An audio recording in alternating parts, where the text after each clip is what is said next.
Cowabunga, dudes and dudettes. My name is Sonia. My pronouns are she, her. And welcome to another Teenage Mutant Ninja Thursdays. Question for y'all. When there's something strange in your neighborhood, who are you going to call? Okay. Yeah, a lot of Ghostbusters. Some people who clearly saw the title of the video are saying the Ninja Turtles.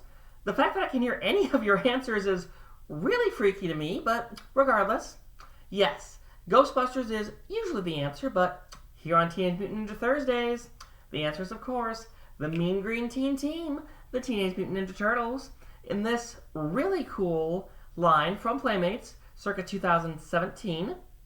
They were released to coincide, I believe, with the comic that was going on at the time, the crossover comic between the Turtles and the Ghostbusters, which I have read, and we will talk about one day on this channel. These things were impossible to find. Like, I never saw these on store shelves. Ever. I was lucky enough to order them when they came out for their actual retail price of $20 a pop from Target.com. These were Target exclusives on top of everything else. The funny thing about these were they restocked intermittently on the website. So I had like 3 separate orders. One of them had 2 figures, one had 1, the other had the last one. But I got them, I have them, and I'm a happy camper. So what exactly did I get, and was it worth all the trouble? Well, let's find out. So for this crossover set, we've got all 4 turtles, each basically cosplaying as a member of the Ghostbusters. You've got your leader, you've got Leonardo as Ray stands, complete with Ray's iconic goggles, and yes, they all are going to have hair, and it is a bit jarring to notice. You've got Michelangelo as Dr. Peter Venkman, complete with Bill Murray's thinning hairline. In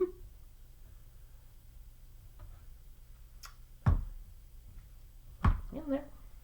We've got Donatello as, no surprise, Dr. Egon Spangler, rest in peace Harold Ramis. And honestly, he is, spoilers, he is my favorite just because the expression on his face, the hair, the glasses, it works so well. This is like the perfect mashup. And last but not least, if you're keeping a score at home, that means that Raphael is Winston Zeddemore. And yeah, the hair is jarring. The mustache just really throws me. The fact that he's got this mustache, I don't know what it is. But it's the combination of the hair and the mustache that just, it makes me giggle every time I see it.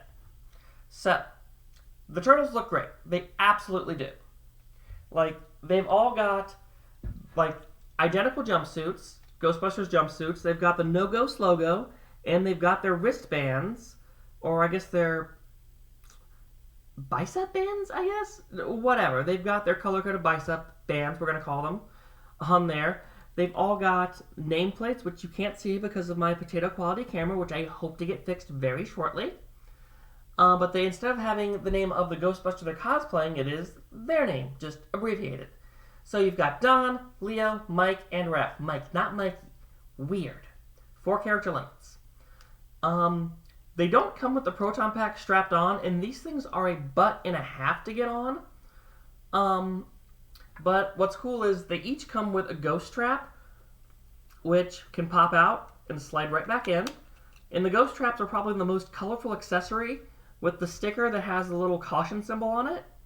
Otherwise, they are just flat black, as are the proton packs, which aside from this little danger sticker, which again, I know you can't see, is pretty dull. Like, even if there was just some extra gray or silver, it would really make this pop.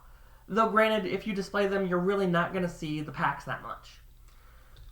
And they also come with a PKE meter, which is kind of sitting a little loose in the hand.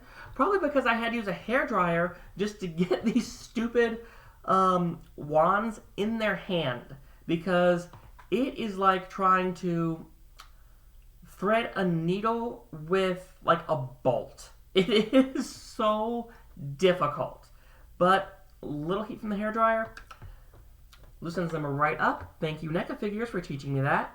But yes, the PKE meter is also very bland. You can see like the impressions for the lights and the readout, but it's all just solid black.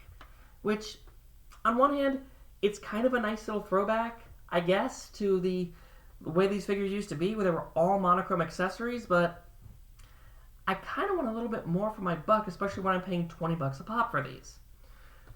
And if you notice, the proton beams are all color-coded, and they also spin, which is really cute and fun. Yeah, so Donatello's got purple, Michelangelo's got orange, Leo blue, Raph red, etc., etc. So yeah, there is some play value to these, which is good because these are not very articulate figures. These are chonky boys. And the fact that there's not really a whole lot you can do. There's only knee and there's no waist articulation. It's just knee and like a thigh swivel. Nothing with the ankles. You've got, basic shoulder, elbow, and wrist turn. You got some head turning and a teensy, can you even see this? A teensy bit of up and down on the head. And like side to side. Very little. So these are honestly more statues. I would say they're more statues that you can pose rather than full-on action figures like your NECAs or your Super 7s that you can make scenes with. But the detail is really cool on these. And even though they can't fully hold their proton their wands, it's been a minute because of how their hands are just these little grip hands, which are way too, there goes a ghost trap, which are way too thin of an opening for these big honking proton wands. I still love them. I really do still love them. Because at the end of the day, it's my two favorite franchises from the 80s. The one I grew up on, and the one I discovered a bit later and absolutely fell in love with. So, I guess that's about it for the Turtles. But not for the review, because we have another accessory. Because what are Ghostbusters without Ghost to Bust? And each one of these figures comes with their own iconic ghost from the first movie. Start with Michelangelo, coming with the Subway Ghost. Okay, probably not iconic to everyone, but this is the ghost that pops out of the subway right after Gozer is released and just everything starts going haywire in New York. Very cool design. And speaking of Gozer, who wakes up Gozer? Vince Clortho and Zool, if you are answering still your YouTube video. So Donatello gives us a terror dog. I honestly kind of wish instead of the Subway Ghost, we got another terror dog, because this is the only terror dog. But it looks really cool, especially in this light. The 3D looks really good. It's not really a three-dimensional figure. It is like all of these, they're hollow. They're just like little standees almost, but they do standee up. They do stand up on their own. They've got a wide enough base on the feet, which is really nice. Going back to more iconic ghosts, Leonardo comes with the first ghost we see, the library ghost. There she is. I know she has a name. I can't remember what it is because as much as I love Ghostbusters and practical effects, I am not that big of a Ghostbusters nerd to know all the ghost names.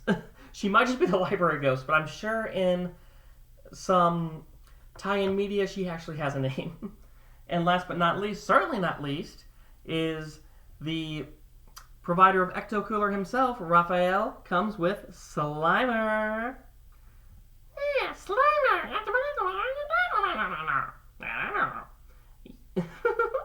Yeah, I'm going to be doing a lot more impressions because I've always loved doing them and they are fun. So that's kind of it for the Ninja Ghostbusters. One other interesting thing, though, actually is about the boxes. So the boxes are pretty standard. You've got your side with, your turtle, the Ghostbusters logo. You've got your glamour shot on the back. You've got nothing over here, just Ghostbusters logo. And you've got your window box, Ninja Ghostbusters, TMNT. The weird thing is, though, is the character's name. You have Donatello as Spangler. Not Egon Spangler, just Spangler. They only use their last names. And it's true for all of them. Michelangelo is Venkman, Raphael is Zedmore, I know you can't see that, potato camera, etc., etc. And that's just weird to me. I don't know why they did it like that, but they did. But like I said, these are, in terms of like posable action figures to make scenes, they're not going to really wow you. But if you want just some cool posable statue-esque figures, and you can find them at a reasonable price, definitely pick them up, because these things are super cool. So I hope you've enjoyed this look at the TMNT Ninja Ghostbusters. Join me next week when we continue on for the entire month, which I'm calling Mutant Mashup Month, and see what other Cowabunga crossovers I have in store for you. As always, I have been Sonia. Make sure you like, share, comment, and subscribe. Click the bell notification so you never miss a video on Teenage Mutant Ninja Thursdays. Bye!